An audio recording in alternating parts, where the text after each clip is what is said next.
आज का सुसंस्कार लक्ष्य विहीन जीवन। किसी व्यक्ति ने जीवन का लक्ष्य नहीं बनाया।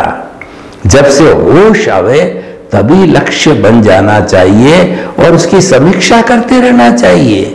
हम समझ आई बालक होते हैं, उसके बाद के अंदर हम किशोर हो जाते हैं, फिर युवा हो जाते हैं, फिर प्रौढ़ हो जाते हैं, फिर वृद्ध हो जाते हैं और इस दुनिया में चले भी जाते हैं, क्योंकि यही दुनिया का फेज है, यही लाइफ का विभाजन है।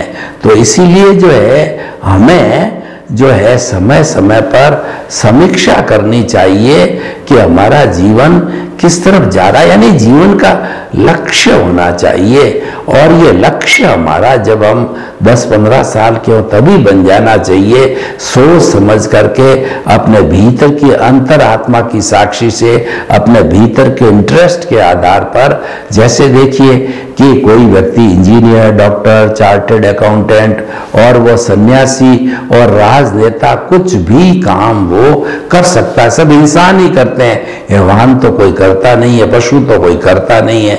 तो आपने सोच समझ करके 11th क्लास के आसपास में लक्ष्य बना दिया और फिर उस लक्ष्य की प्राप्ति के लिए आगे से आगे बढ़ते रहो। आपको सहयोग मिलता रहेगा, प्लानिंग होती रहेगी, बार बार लक्ष्य बदलना भी नहीं है। लक्ष्य बदलोगे तो पुराने लक्ष्य की जितनी भी मेहनत है वो सारी बेकार चली जाएगी।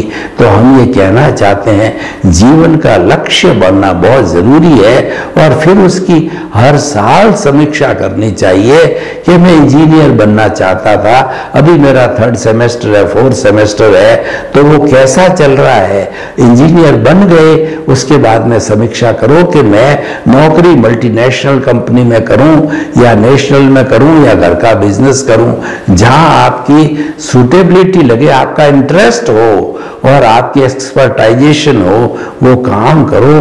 तो करते करते साल के अंदर एक बार कम से कम जो है उसका अवलोकन जरूर कर लेना चाहिए, ताकि वो लक्ष्य की मॉनिटरिंग हो जाती है, लक्ष्य का ब्लूप्रिंट हो जाता है, लक्ष्य का रोड मैप हो जाता है। वो बताता है कि हम पिछले वर्ष की तुलना के अंदर हमने क्या खोया और क्या पाया, क्योंकि समीक्षा का अर्थ ही होता है कितना खोया कितना पाया, आगे बढ़ रहे हैं या पीछे हट रहे हैं।